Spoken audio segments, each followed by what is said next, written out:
Working conditions for most people in the Edwardian era were tough. Most jobs were hard, physical, and repetitive. Employment conditions had begun to improve on the Dickensian suffering the Victorians endured in sweatshops. But concern for staff welfare had a long way to go. This was still an age when sickness and inability to work could mean starvation. Women were working more and more to contribute to the family budget, and not only as maids or nannies, but in industry too. Society still frowned upon women working in factories and considered husbands who allowed their wives in them to be of low character. Working-class employees were poorly paid, worked long hours, and endured unhealthy conditions that were, oftentimes, dangerous.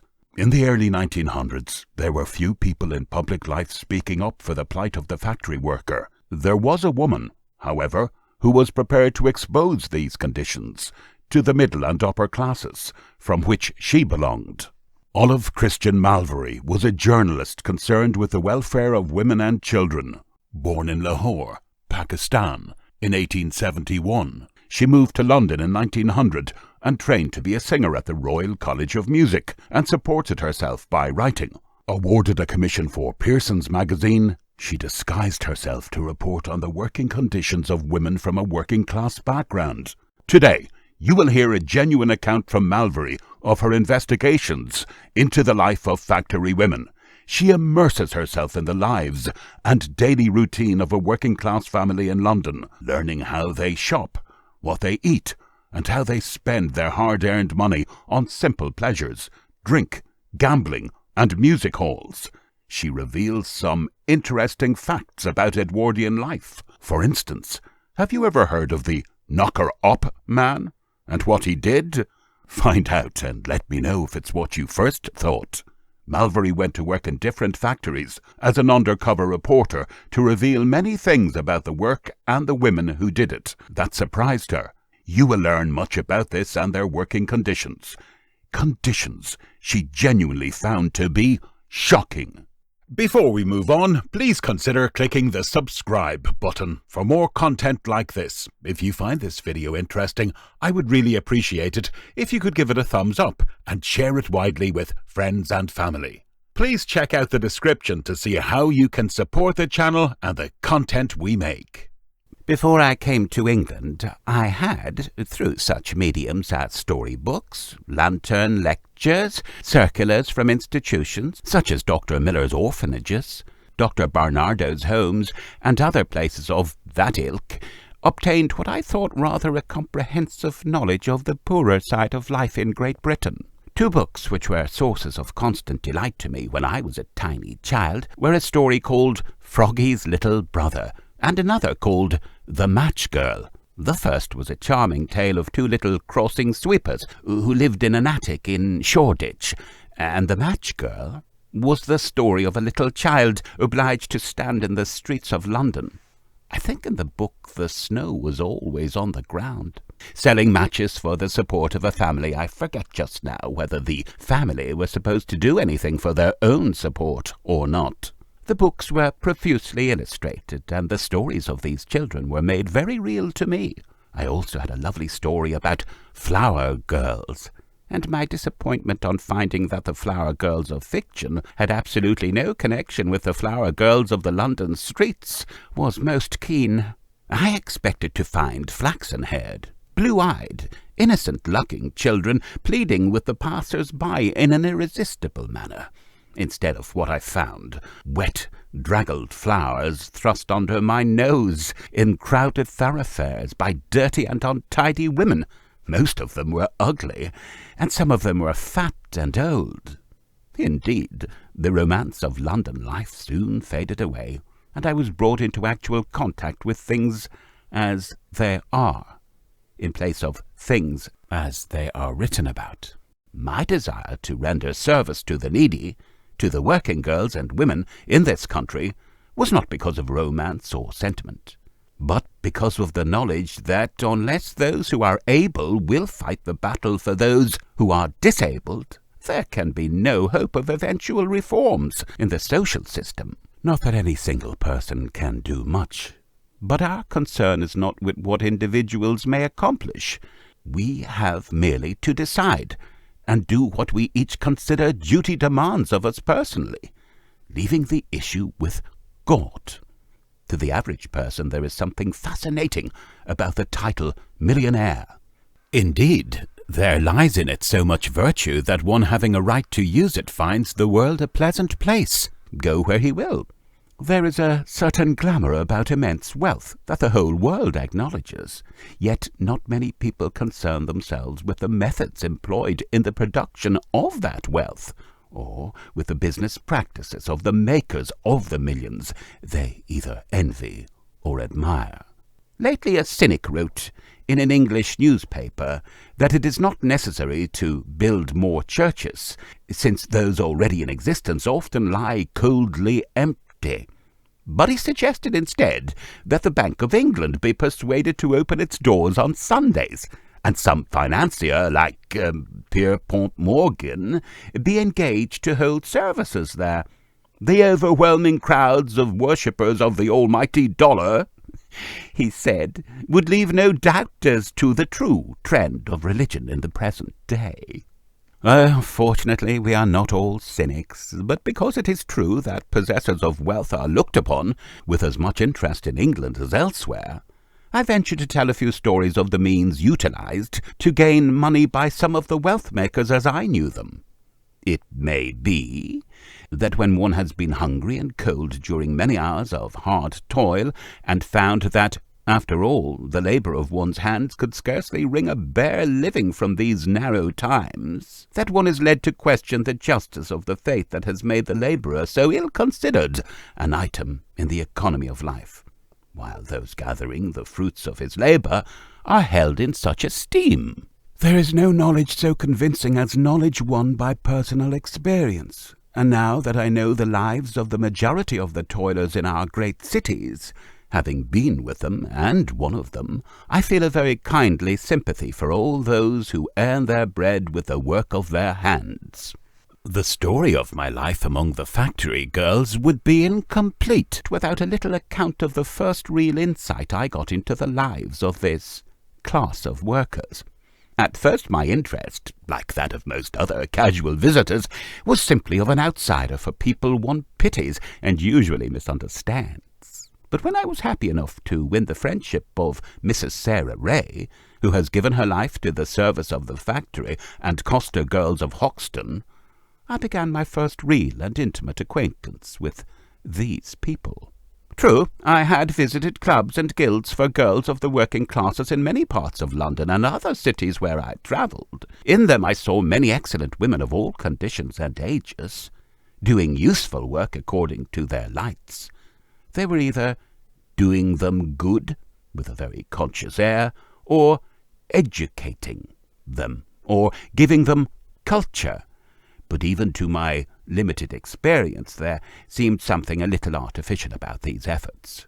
And it was only after I had met Mrs. Ray, and had been down to Hoxton many times, and realized how wonderfully valuable one absolutely devoted, clever and liberal woman could be to her country and individuals needing a practical friend, that there grew up in my heart a real love for the girls whom she loved so truly and served to such good purpose, girls whose lives contained but little real beauty, who contrived, nevertheless, to be cheerful and even happy. It was after continued visits to Hoxton and close and intimate friendship with Mrs. Ray that I awoke to the fact that I could never do very much for these people until I had really tasted life with them. I had no desire to win my knowledge of them by 20 years of waiting. My desire was to know them and understand them, and be free to serve them in some way while I was still young, and not obliged to take up doing good as a sort of profession when every other interest had failed. With great circumspection, and as delicately as possible, I hinted to my friend my desire to get work in a factory as an ordinary factory hand.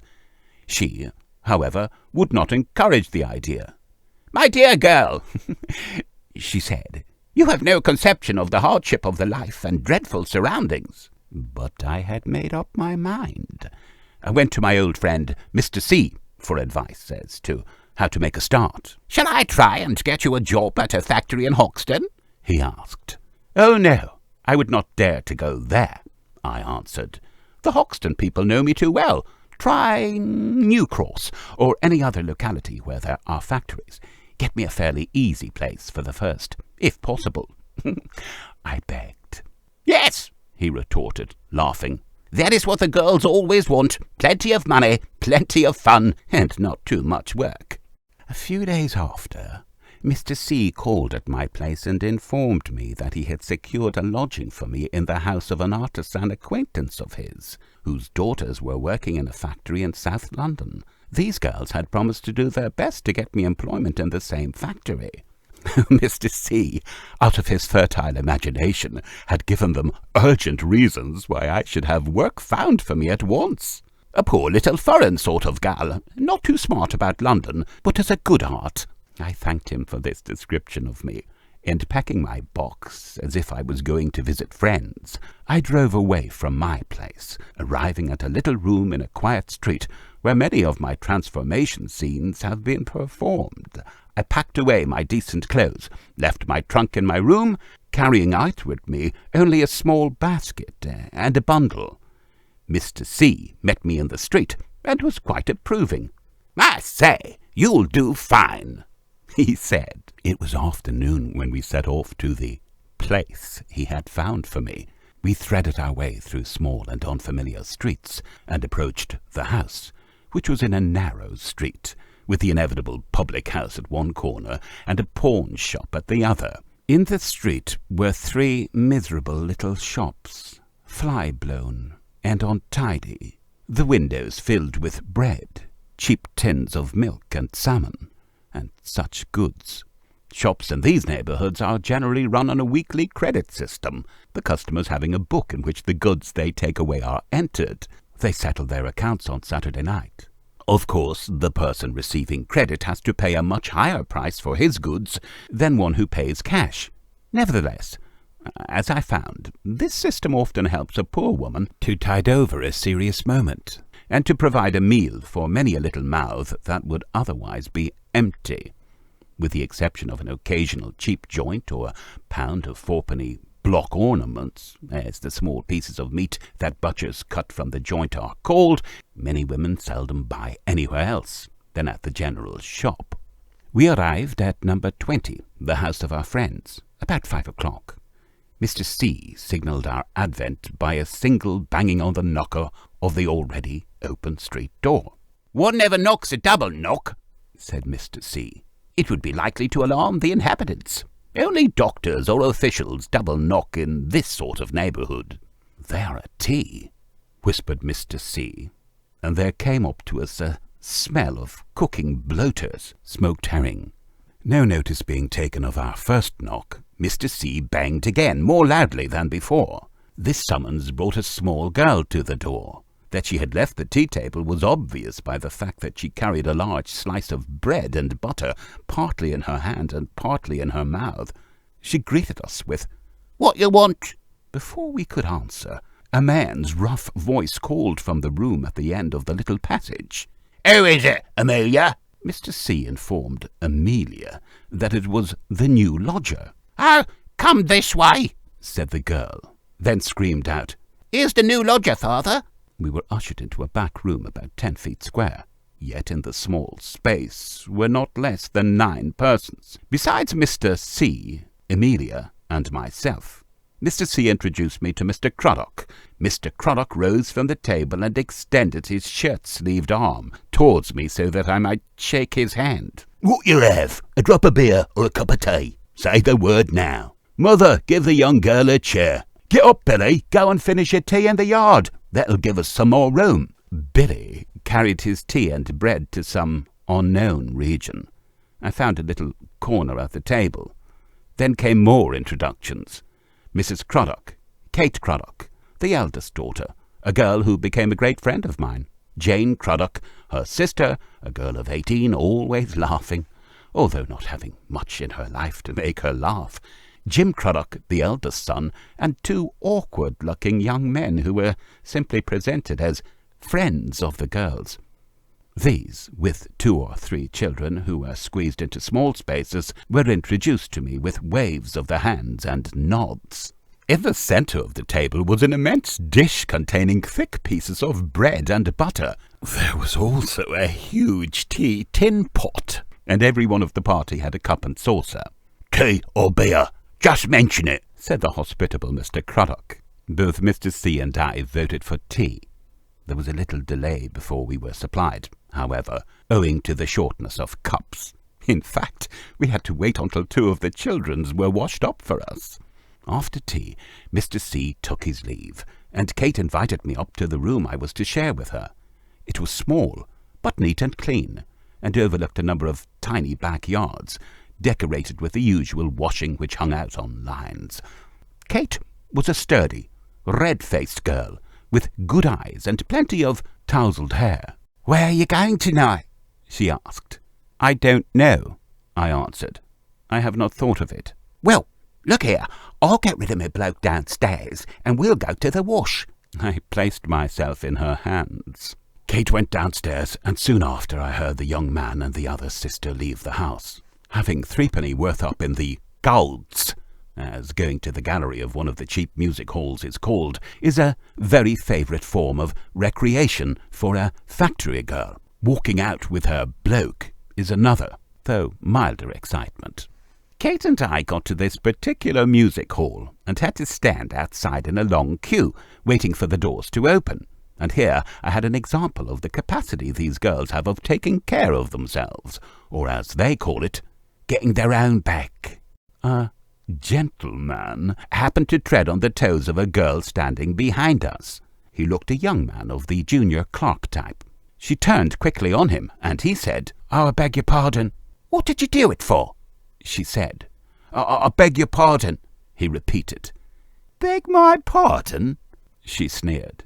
"Don't you beg here, or you'll get locked up." Then to the admiring crowd, "He's got all the world to flop about on, yet he wants the little bit I'm standing on for his ugly hooves." I said I beg your pardon, and no gentleman can't do no more. I tell you, I did not see you. "Did not see me?" This with a contemptuous jeer. "That's the worst of having second-hand eyes." "Don't be too hard on the gentleman," said another girl, joining the fun.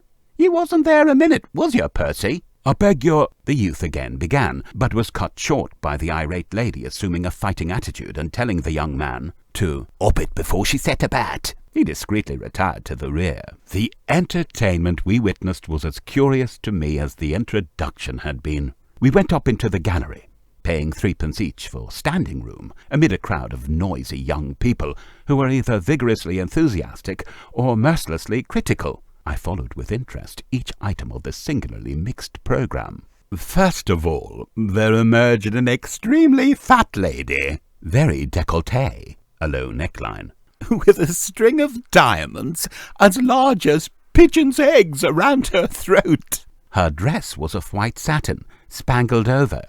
She was received with vociferous cheers, and I heard someone ask, "When's the balloon going up?" She sang one of the usual music hall songs, then proceeded to disrobe herself rapidly, and stood revealed in pink tights, in which she sang "Home, Sweet Home."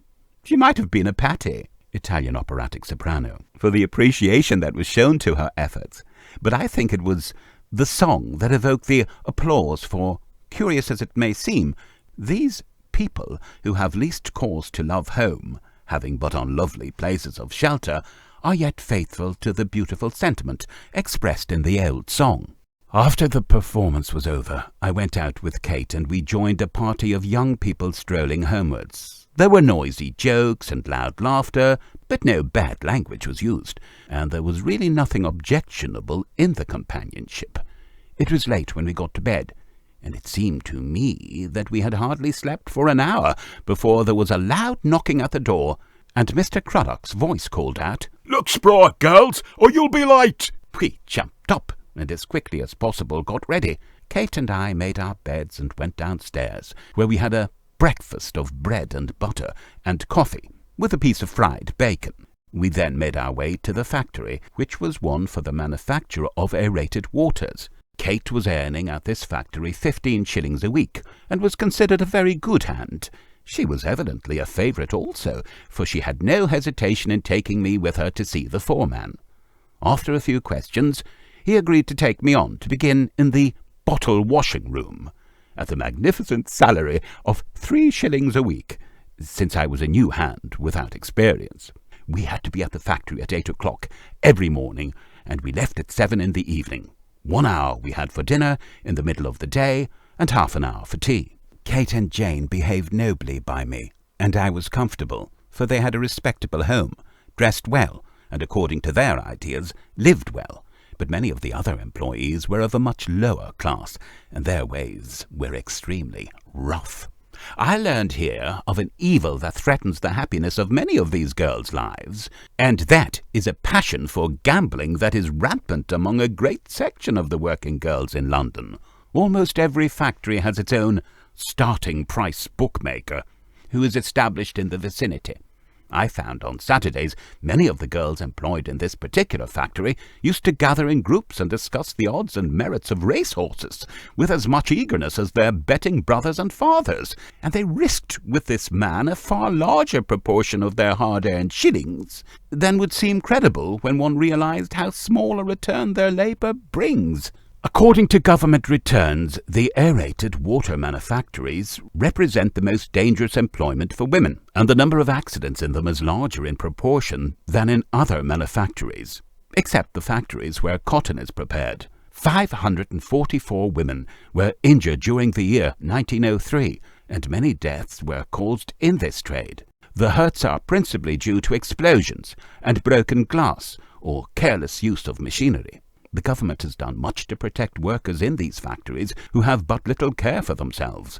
The first Factory Act was passed in 1802, but since that time numerous acts have been passed for the protection of the worker. The Factory Acts, as they now stand, are, as far as they go, sound and good.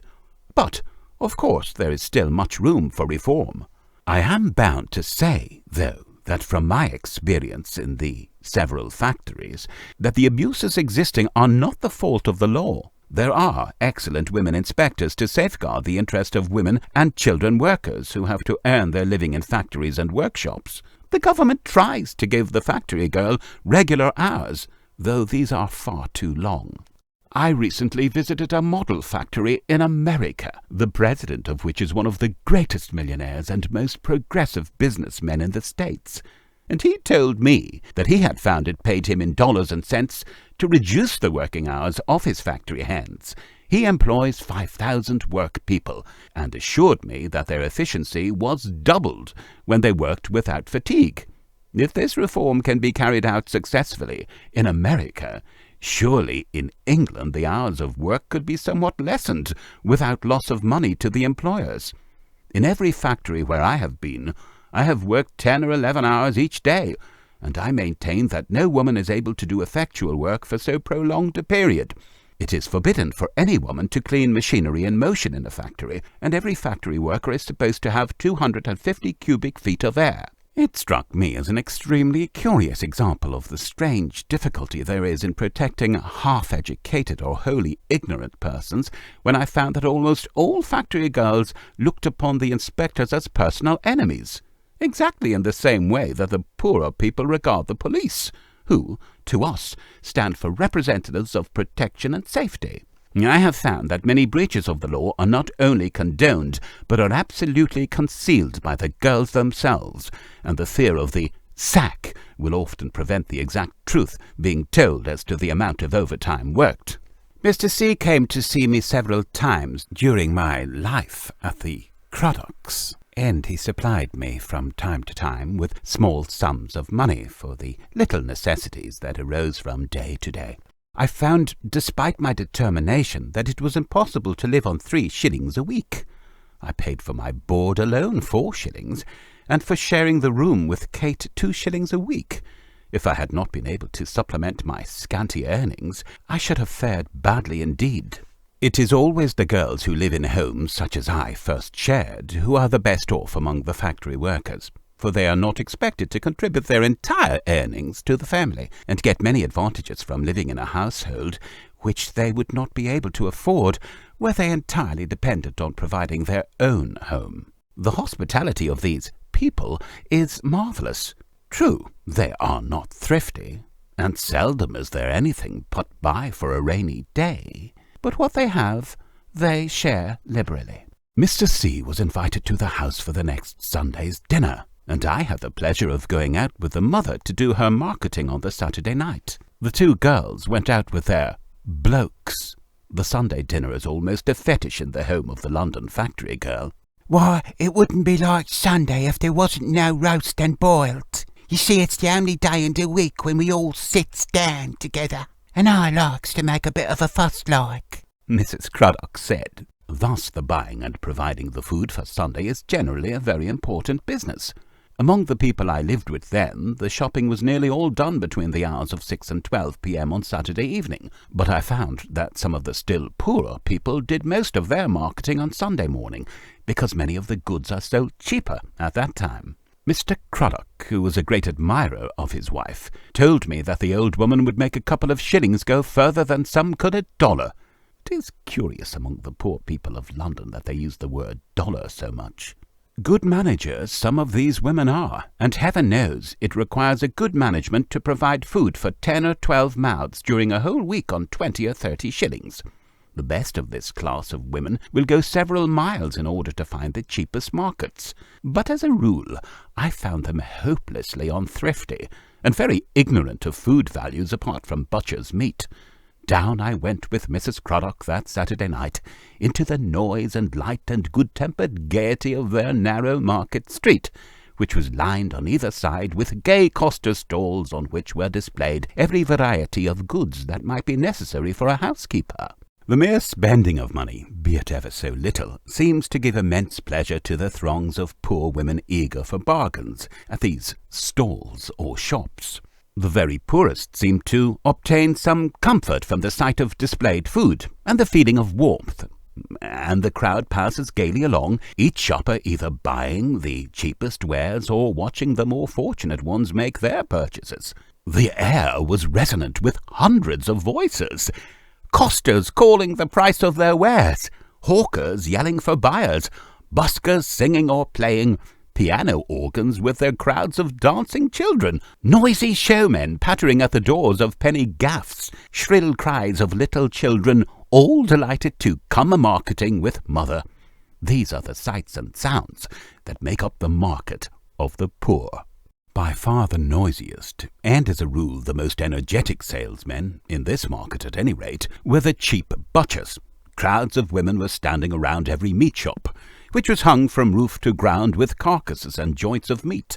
Mrs. Craddock stopped before one where the man was carrying on a sort of auction. Here, 8pence, 6pence, 5pence, here, 4pence a pound. Hasn't none of you got no money? Here, 3pence a pound, sold again. And then after sale was completed he shouted, Boy! He caught sight of Mrs. Craddock on the edge of the crowd, and fixing his eye on her said, Look, here, what do for your governor? That's a little piece to put the old man in a good humour tomorrow. But Mrs. Craddock would have none of that, and chose her own joint. I stood a little while watching the girls come around, and learned a few lessons in domestic economy. Here, my dear, called the butcher. Here's a prime little bit of beef, good for roasting, boiling, and eating. What, you call it meat? Said one of the girls. Well, my bloke soles his boots with better stuff than that. No, my dear, said the man. Not with better than this. Why, this is a piece of good old English beef. I ain't no juggins, said the girl. I don't want your cag-mag. Give us something to eat. The Sunday dinner was a memorable one for me. It was the last I had in that united household. 12 of us sat down to a table originally built for 4, but everyone seemed to enjoy the dinner, and afterwards we went out for a walk in the park. The girls danced on the green, or walked with their arms around each other's waists, and exchanged curious witticisms with the various young men lounging about. Not for some time did I tell Mr. C that I had enough of work in an aerated water factory, and wanted now to enter some factory in another part of town, where I could live with just one factory girl as her chum.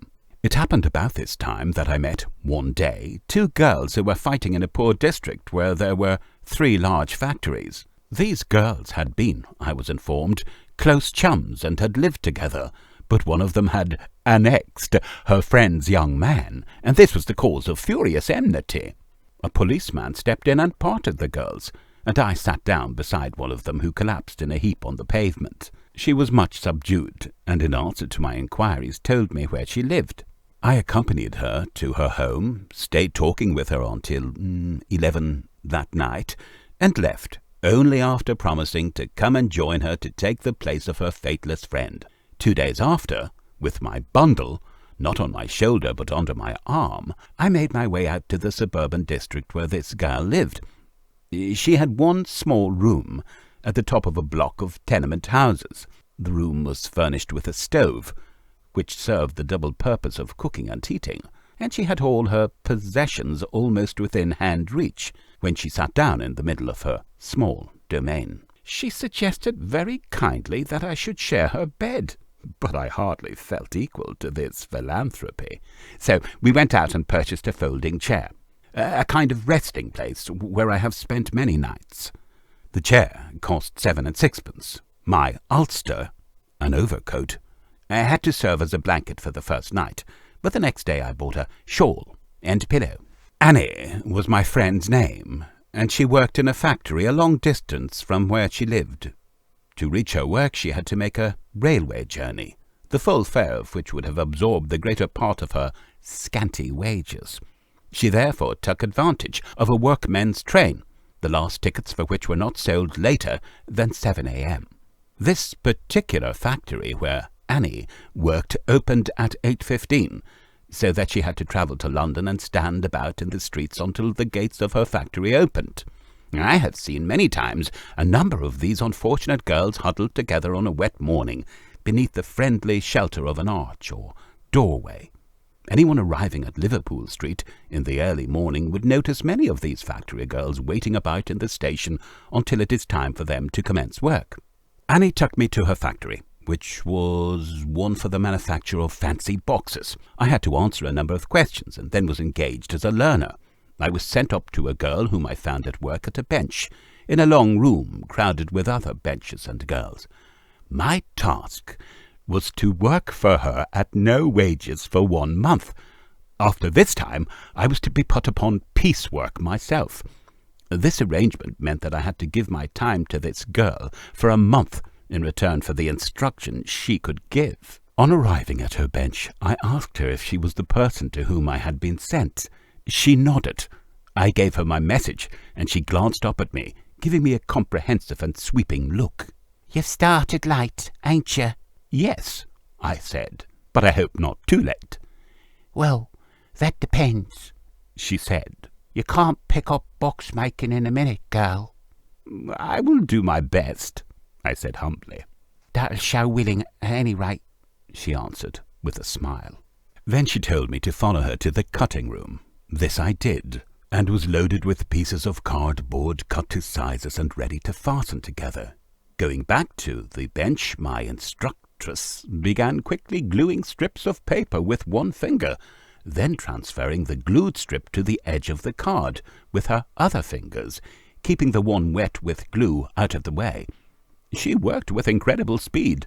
My first day's work consisted in little more than fetching cardboard from the cutters and stacking boxes that my teacher seemed to produce on her workbench, much in the same manner that a conjurer produces valuable articles out of nothing. Once or twice I essayed the gluing of the boxes, but do what I would, I could not prevent my fingers getting glued together, and had to wash them, which my companion told me was a waste of time.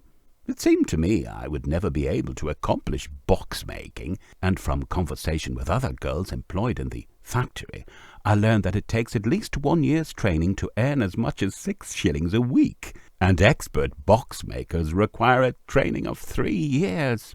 The girl who was teaching me earned 14 shillings a week, and she was one of the smartest workers in the factory. About 80 girls and young women were employed in this place. All the young women were under the direct supervision of a foreman who gave out work to the piece workers and examined it when finished.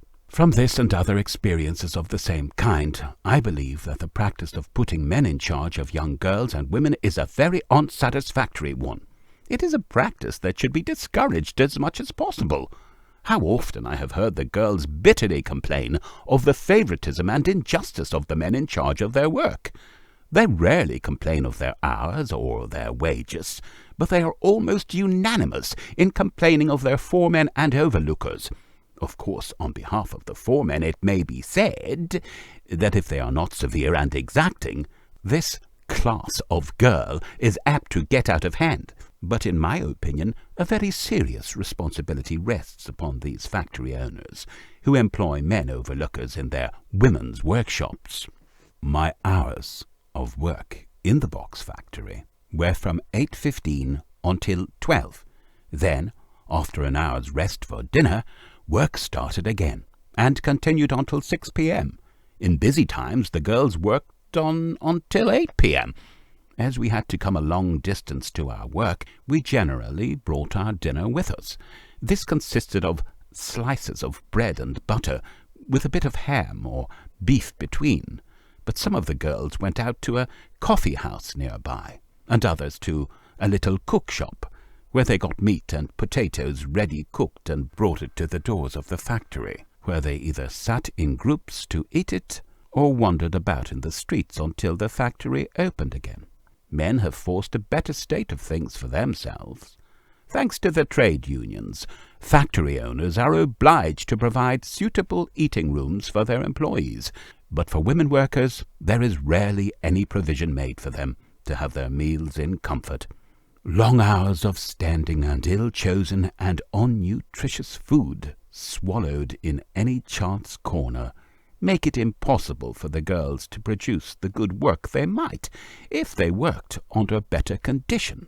As the magnificent factory of the National Cash Register Company in America, where I was a guest for some time, I was shown the girls' dining room, where the company provided meals that anyone might have enjoyed at a very small cost to the workers, and the directors assured me that since the establishment of this room, where good food was comfortably served, the girls' capacity for work had been increased at least 1/3, so that, as one of them put it, it paid in actual cash to look after the workers. The company also had a splendid cooking school for the girls. My life with Annie was characteristic of a factory girl's life. We lived together as friends, went to work together, and returned home together. She took me to some of the clubs to which she belonged. Once I went with her to a penny up. This was a dance given in the back parlour of a small public house. I was afflicted with a sprained ankle, which is a disease I am very subject to on such embarrassing occasions. So I sat against the wall and watched some of these young creatures disport themselves. The young men took them out occasionally into the bar and treated them to drinks. We did not get home until after 12 o'clock, and I found that these evening expeditions made it very difficult for us to rise in the morning in time for our work. We had to rise at 6 o'clock in order to catch our train, and to be sure of getting there in time, we employed a knocker-up, quite an institution in factory life.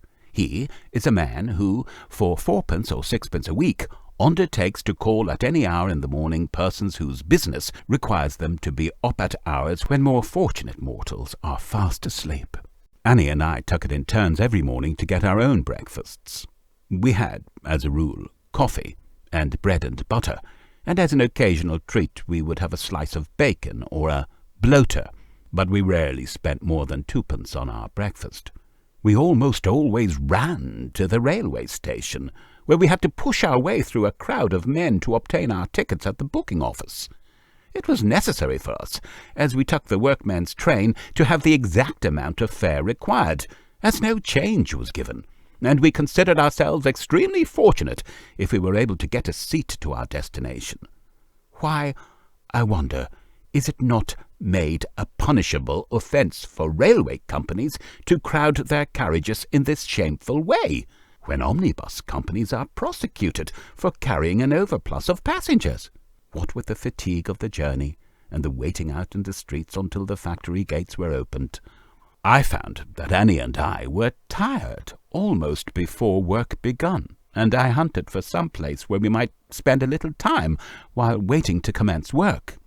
I found in the neighbourhood of our terminus a church which the sensible and Christian vicar had caused to be opened in the morning for the use of these very girls, and here I discovered from 7 to 9 o'clock crowds of young women seated quietly reading or sewing.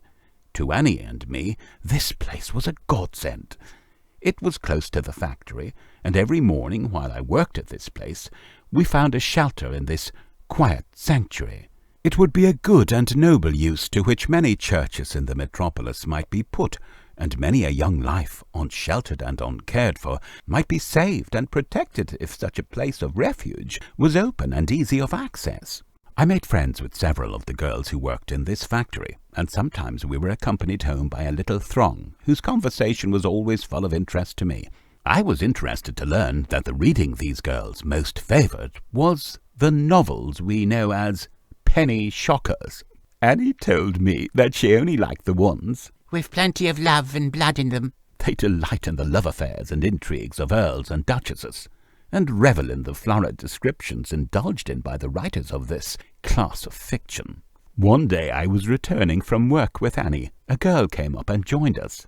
She began telling Annie of a book she had just been reading. "Yes," she said, "I read it right through afore I went to sleep. As I was a-saying, when the Earl read this false letter what this hound, Sir Eustace, had sent him, he hops and goes down the marble steps and out into the cold night air and goes straight down the avenue. And there he comes right atop of this here Sir Eustace, who was a-standing there with Lady Clarice in his arms." "Oh, my God!" gasped the listener. "What'd he do?"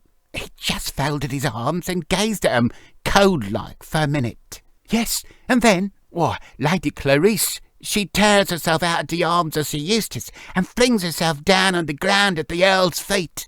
"What'd he do?" "Why, he treated her with scorn and spumery like." "Oh, poor girl, yes." "Then he goes for the hound with his riding whip, and the way he set about him was great. Strike, Sir Eustace howled for mercy. Lor, I wouldn't half like to read it. Bring it in tomorrow, will you, Lizzie?" "Right-o. What did you call it?" "The Love What Kills." I made an experiment of reading to some of these girls Stevenson's Treasure Island and a story of Mrs. Hodgson Burnet's, and I found they were very much interested. But these books are not to be bought for a penny or twopence, and the factory girl has not surplus cash to stock a library. I went to 3 girls' clubs and took out books in order to see the kind of literature provided for these hungry young minds. In one, I had a choice of sickly stories interlined with moral platitudes in another, some educational books, some not very good stories, and some books on general subjects, not of much interest to the factory girls. In the third, I found some well-known and quite excellent books, but nowhere was there a really wise selection. Factory girls have such hard, exacting toil, and as a rule such a good supply of animal spirits and mental energy, that they must find an outlet for their pent-up feelings. They rush screaming out of their factory often, and will dance with perfect abandon and delight to the strains of a barrel organ in the dinner hour, and do all manner of strange things purely from relief at being out in the air. I used to grow faint very often in the cardboard box factory. The air was bad, the light bad too, and the lack of good food added to the hardship of the work. No woman earned quite £1 a week in this factory.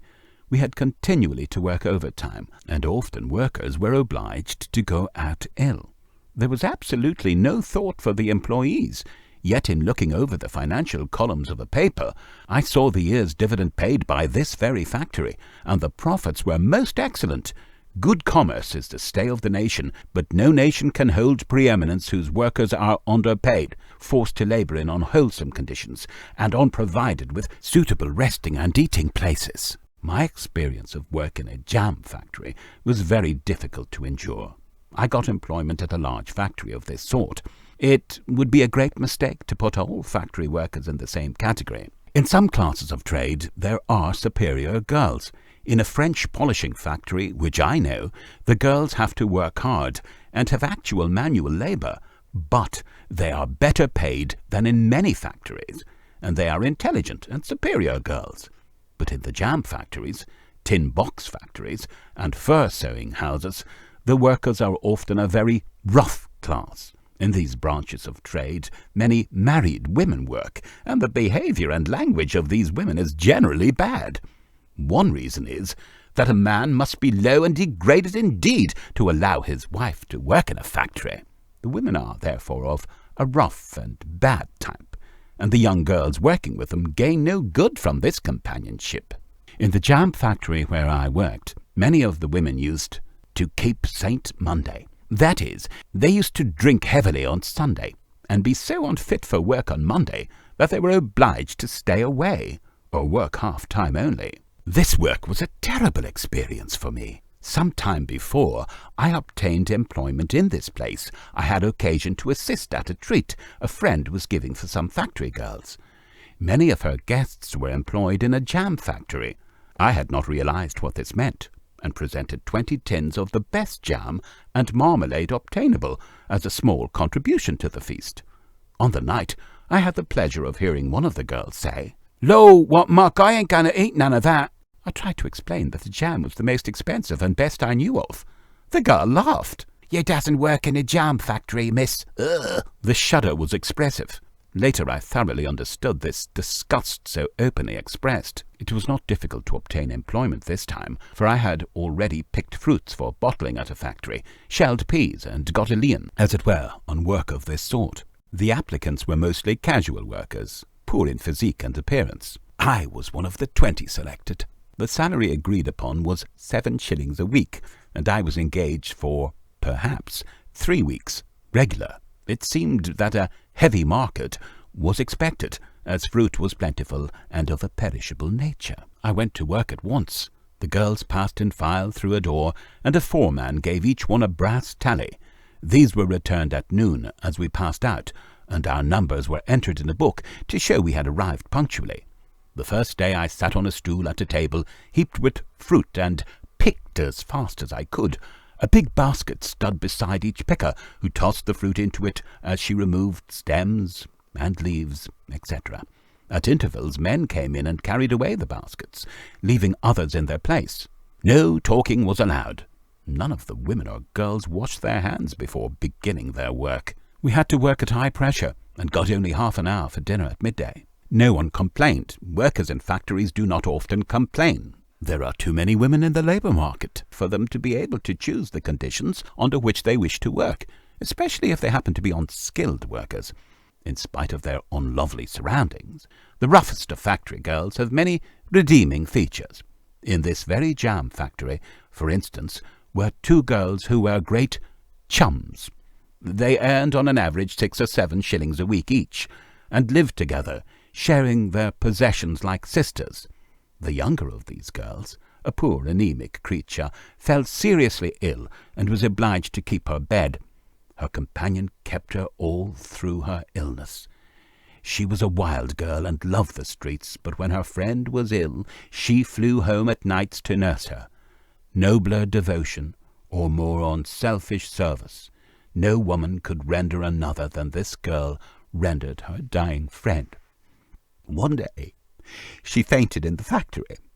I found after many inquiries that she was actually starving herself in order to provide food and tiny delicacies, such as an orange or whelks, for her friend. The sick girl was too near death to care even for whelks, and when she died, as she did, partly of starvation, her generous friend nearly broke her heart.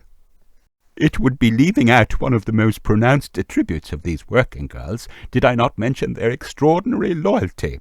In most of their miserable rooms they contrived to have cheap prints of the king and queen. If ever any of them should have chanced to see the king or queen, such an one acquires an added dignity among her companions. Now that I have shared their lives and understand them, I realize what splendid citizens might be made of these somewhat reckless and lawless toilers, if one could take them, with all their enthusiasms and capacity for devotion and affection, their passionate love of colour and beauty, which has so little vent, their swift and dramatic perception, which might be trained to appreciate noble domestic virtues, and give them the opportunities of a saner, more wholesome life. Are they so much richer and wiser in America, I wonder, than we are in Great Britain? England is a rich country, yet in America they give their women toilers splendid clubs and fine eating houses, bright and comfortable places where they can enjoy the companionship of their lovers, brothers, and husbands under happy conditions. I visited scores of such places. They guard their people by such societies as the Consumers' League, a league for the supervision of sweating and the safeguarding of the workers.